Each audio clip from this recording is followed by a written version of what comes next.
Hello everyone and welcome. Today's episode is going to focus all on It's a Small World. Let's get started.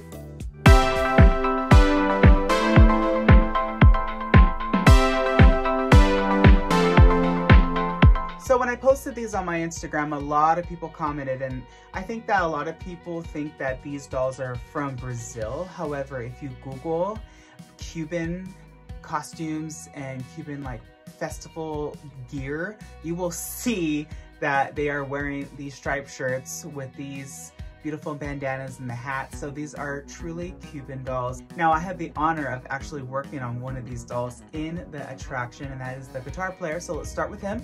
These dolls are just beautiful. Their costumes are all custom made by me, and the hardest part of this set in particular was truly just finding the instruments. I mean, I had to look high and low for little drums and little horns and maracas, and it was just so much fun, honestly. And that's one thing I love about every project is the hunt for props and set pieces, and these dolls were no different. Up next, we're going to be looking at the Moroccan Player. He was so much fun, and of course for him, again, it's going to be the most complex issue of his costume were the maracas. I could not find any with that particular design, so I had to just buy a plain one and then just paint on those lines. It was very simple.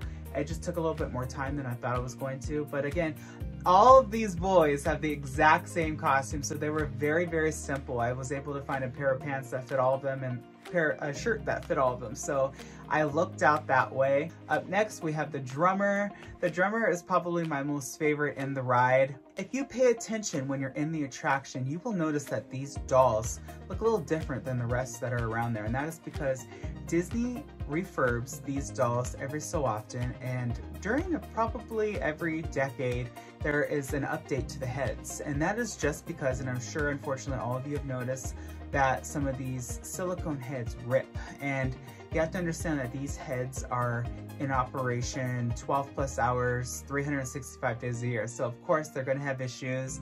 A lot of times I'll have to be just scoping the dolls out for oil around the eyes, and the best thing that I've discovered that cleans them is just getting a Q-tip and dipping it in Simple Green and cleaning it. It makes it look brand new.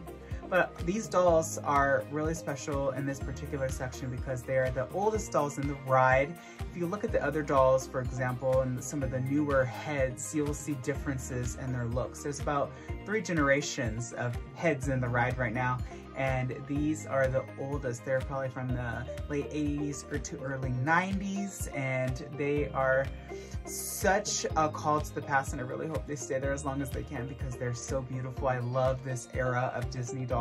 Next up, we have the girl, the only girl in the set. She was by far the most complex out of this set of 5. Her dress was extremely time consuming. I actually ended up having her dress just custom made by a professional seamstress because it was just too complex. Every dot had to be hand cut out and hand sewn on. And she was the most confusing to me just because I don't know exactly what she's playing. So I ended up just getting 2 PVC pipes, cutting them, and then painting them over. If you could tell me what she's playing, that would be great because I still haven't a clue. She was just fun. I did add the earrings on because I think that it just gave her costume a little bit more of a pop of color. I love gold with pink. I think it complements each other extraordinarily well. I love her. She's very fun. Last but certainly not least, we have the horn player or the trumpet player. Kind of simple, you know, I just found a little horn and his costume is the same as the other boys and he was good to go.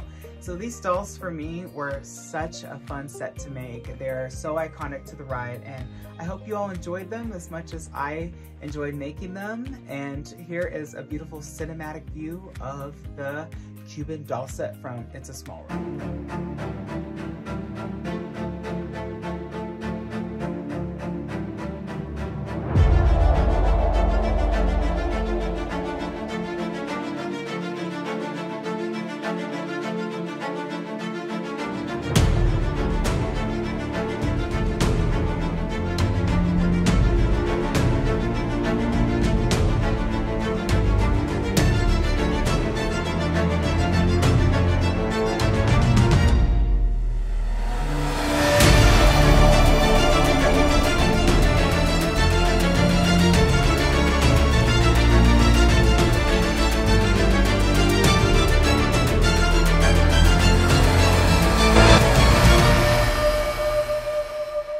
Alright everybody, that is all the time we have for today. If you liked this video, please give it a thumbs up. And as always, do not forget to hit that subscribe button. That way you're notified whenever I upload a new video. If you like Small World content, please let me know. I have quite a few more dolls out there. And as you can see behind me, there's about like 3 or 4. I love Small World. I think it is such a fantastic attraction. One of my favorites growing up. I still remember creating the facade out of cardboard about 2 or 3 times, and I think that Small World is such a classic. I think that it exists in every park globally, and there's a reason why. It's such a beautiful symbol of unity, and especially as kids, we don't see race. You think about children, they just want to play. They don't see like, oh, you're Asian or you're Hispanic. We are all one, and I think that It's a Small World is a beautiful reminder of that. So ride It's a Small World next time you're on there. Check out this fun t-shirt at Disneyland. It's really cute. And I will see you next time here on Imagine with Royce. Later, dreamers.